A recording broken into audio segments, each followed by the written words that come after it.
자, 국가정보원장, 남재준 정보원장이 떠난 이후에 국정원 개혁이란 과제를 안고 있습니다. 안보 상황도 굉장히 어려울 텐데, 이병기 주일대사가 발탁이 됐습니다. 자, 어떤 분인지 먼저 좀 설명을 좀 드렸으면 좋겠는데요.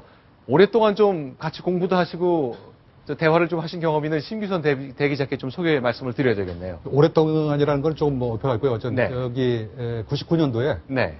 개요대학에서 연수를 할 때 네. 같이 연수를 한 경험이 있고 네. 그 이후에 뭐 가끔 전화 통화를 하는 그런 사이입니다. 네. 자, 일단 프로필을 좀 간단히 소개해드리면요. 60대 중반, 역시 66세입니다. 경복고 서울대 외교학과 외무고시를 쳤다가 30대 후반에 사실상의 커리어 외교관의 자리를 그만두게 되는 거죠. 바로 노태우의 사람이 됐습니다.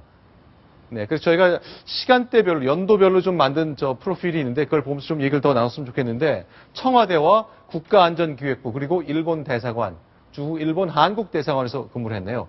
일단 요걸 좀 같이 봤으면 좋겠는데 이 정도면 소년 출세를 할 수 있는 거 아닙니까?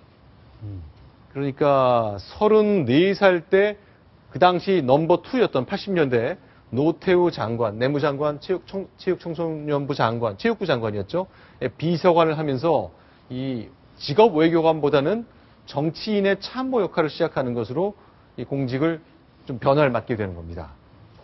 자, 그렇죠. 민정당 총재였던 노태우 의원의 보좌 역을 맡으면서 역시 정당으로 옮기면서 정치권하고 더 깊숙이 인연을 맺었고요. 청와대에 들어가서 일한 거는 88년 노태우 정부가 출범하면서부터입니다. 의전 비서관과 의전 수석을 모두 지냈죠. 5년간 비서관과 수석 비서관으로 굉장히 밀착해서 대통령을 보좌했는데 대통령의 마음을 읽고 심기를 읽는 뭐 굉장히 많은 경험이 있다고 봐야 되겠네요. 그 이후는 어떻습니까? 네, 김영삼 정부에서는 안전기획부, 국가안전기획부에서 일했죠. 특보와 2차장을 하면서 4년 이상 안기부에서 일을 했고요. 그런데 이때 있었던 일 가운데 황정엽 씨를 망명시키는 일에 깊숙이 관여했다는 얘기가 있는데 그건 어떤 건지 좀 궁금하네요. 2차장 그 재직 시절이니까 2차장이 네. 지금 많은 분들이 지금 2차장 그러니까 지금처럼 네. 그 국내 파트를 맡고 있는 걸로 보는데 네. 그때는 저는 대외정보 그쪽 파트였으니까 네. 당시에는 네. 북한 문제를 다뤘던 거죠. 네, 1997년이죠. 자, 황장엽 선생. 97년에 네. 황장엽 북한 노동당 비서를 지낸 황장엽 씨의 그 망명 때 진두지휘를 했습니다. 베이징에서 당시 그 국정원 2차장으로서 진두지휘를 했고요. 이때 네. 예, 이때 그 황장엽 씨의 그 망명으로 말미암아 북한이 입은 타격이 엄청 컸죠. 네. 상대적으로 그 이병기 2차장은 국정원에서 아주 큰 공을 세운 그런 인물이 되겠습니다. 네, 북한을 떠나서 중국, 또 중국을 떠나서 제3국을 거쳐서 지금 내려온 비행기를 보면 필리핀 국기가 얼핏 보였는데 마지막 필리핀을 거쳐 황장엽 선생이 97년 초에 그러니까 김영삼 정부 5년 차 때 망명을 했거든요. 그 당시 국가정보원 2차장으로서 베이징의 한 호텔방을 잡고 거기서 진두지휘했던 경험이 있는 겁니다. 그러니까 사실은 국가정보원에서 4년 이상 간부로 근무를 했기 때문에 뭐 고향으로 돌아갔다고 얘기까지는 할 수 없습니다만 뭐 낯설지 않은 환경에서 일을 하게 됐네요. 그렇죠. 그리고 본인도 뭐 아시다시피 네. 겉으로는 아니라고 그러지만 네. 내심은 꽤 원했을 것으로 저는 추정이 됩니다. 네. 자, 그러면, 그 이후에 이제 공직을 떠난 시간은 그러니까 김대중 정부가 들어온 1998년 이후 공직을 한 15년간 떠나 있었잖아요. 그동안에도 이제 많은 인연이 있었는데 이회창 후보를 모셨고 박근혜 후보를 모셨고 뭐 이런 인연이 있는 거죠.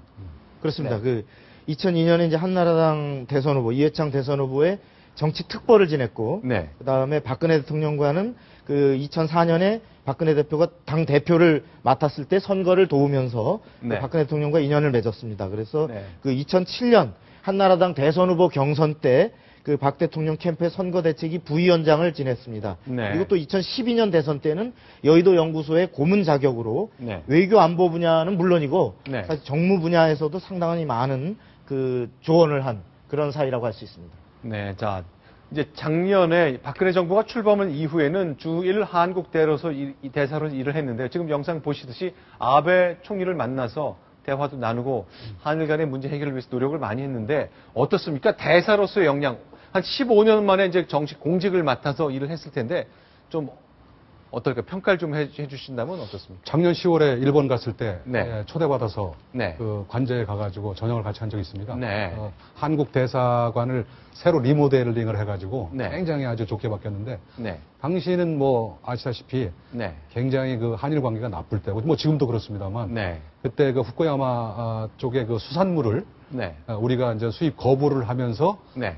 더더욱 한일 관계가 나빠지는 그런 시기였는데 네. 한일 관계를 굉장히 걱정을 많이 했고요. 다만 그러면서도 불구하고 본인의 성격상 네. 그 한 일본의 어떤 정계 네. 예를 들어 스가 요시히데 관방장관이라든가 네. 그다음 외교부 장관하고도 흉어로 허물 없이 네. 서로 그 얘기를 주고받았을 정도로 네. 그 인간관계는 굉장히 잘 맺어놓은 걸로 네. 그렇게 평가를 받고 있던 것으로 제가 들었습니다. 자, 그러니까 노태우, 김영삼, 이회창, 박근혜 이 네 명의 그 보수 정당의 대표들 그리고 대통령들로부터 이제 자리도 이제 받았고 또 오랫동안 참모 생활을 했던 건데요. 이병기 국가정보원장 결국 큰 숙제를 안고 있잖아요. 국가정보원을 개혁하는 일. 자, 어떻게 보십니까? 뭘 먼저 좀 해야 되겠다. 이런 일은 꼭 해서는 안 되겠다. 그걸 찝어주신다면 뭐가 있을까요? 네. 네. 국정원은 지금 아시다시피 우리가 그 지난 대선 때의 댓글 사건 네. 그리고 또 서울시 공무원 간첩 증거 조작 사건으로 네. 상당히 만신창이가 된 상태지 않습니까? 네, 네. 그래서 그 결국 남재준 원장이 박근혜 대통령의 두터운 신임에도 불구하고 물러날 수밖에 없었는데 네. 바로 그렇게 지금 난타를 당한 그리고 만신창이게 된 국정원의 신뢰를 무엇보다 회복하는 것이 가장 중요한 과제이기 때문에 네, 네. 내부의 그 조직에 들어가서 네. 그 내부의 흐트러진 기강을 잡고 조직을 제대로 21세기 정보전에 걸맞는 국제적인 정보 전쟁에 걸맞는 가장 중추적인 정보기관으로 네. 완전히 탈바꿈시킬 아주 중차대한 과제를 안고 있는 것 같습니다. 네. 이병기 이 후보자는 실제로 이제 국정원도 알고 또한 중요한 것은 아까 출발 자체가 우리가 외교관이었다는 데서도 알 수 있듯이 네. 상당히 그 풍부한 국제 감각을 갖고 있습니다. 네. 거기에다가 또 정무적인 감각까지 갖고 있기 때문에 또 이와 같은 기대를 실제로 가서 얼마나 효과적으로 조직을 해내서 할 수 있는가에 따라서 그 성패가 달려있지 않나 그렇게 생각됩니다. 자, 일단 저 국가정보원 2차장이기 때문에 혹시 야당 분들하고 좀 관계가 불편할까? 물론 국내 담당을 하지 않아서 해외 담당을 했습니다만 자, 20년 전에 국가정보원 2차장을 했던 것 때문에 지금 야당에 계신 분들하고 좀 불편하거나 뭐 그럴 가능성? 그건 어떤가요? 오늘 야당에서는 일단 문창극 총리 후보자에 대한 맹비난이 나왔는데 같이 묶어서 같이 묶여 나왔습니까? 그래서 아까 그 박지원 네. 전 원내대표도 극우의 세상이 열렸다 이렇게 네. 얘기를 한 거고요.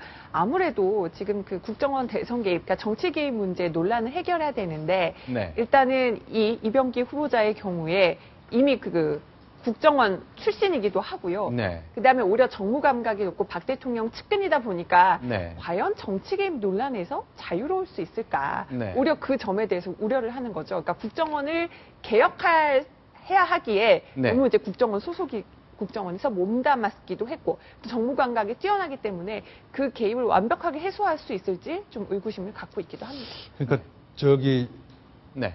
그 정치 공방과는 별도로 네. 그 총리 후보보다는 네. 국정원장 후보가 훨씬 더 네. 사실은 평가하기가 쉽지 않은가. 아. 저는 그렇게 생각합니다. 네네. 지금 이 시점에서 네. 이병기 대사만한 네. 국정원장 후보자가 그렇게 구할 만한 사람이 있을 것인가 하는 면에서는 오히려 더 눈에 확 들어오는 네. 그런 인사가 아닌가 하는 걸 저는 개인적인 생각을 갖고 있습니다. 자, 국무총리 후보자는 국회에서 표결을 통해서 표결을 거쳐서 그 임명되는데 이제 국가정보원장은 이틀간의 청문회를 같이 치르는 건 맞지만 국회의 동의가 필요한 건 아니지 않습니까? 일단 뭐 특별한 돈 문제나 이런 것 때문에 국민들이 상처받는 일만 없다면 일단 내 임명까지는 갈 가능성이 높아 보입니다만 야당에서는 이병기 후보자의 국제 감각보다는 국내 정치에 했던 경험 때문에 좀 걱정을 하는 것 같다는 이남희 팀장 얘기를 좀 들어봤습니다. 자, 오늘 나온 인사 많은 분들이 예상 밖이다, 예상할 수 있었다, 다양한 평가를 내놓고 있는데요. 자, 관련된 얘기는 아마 내일부터 계속 흘러나올 것 같습니다. 저희 김승현의 뉴스탑10에서도 그 상황 놓치지 않고 여러분께 소개해드리겠습니다. 지금까지 7가지 소식을 통해서 오늘 나왔던 두 중요한 인선 내용 짚어봤습니다. 자, 오늘 심규선 동아일보 대기자께서는 여기까지만 말씀 듣고 좀 물러나실 거고요. 다음 새로운 패널 모시고 얘기 나눠보겠습니다. 자, 여러분 지금 김승현의 뉴스탑10 시청하고 계십니다.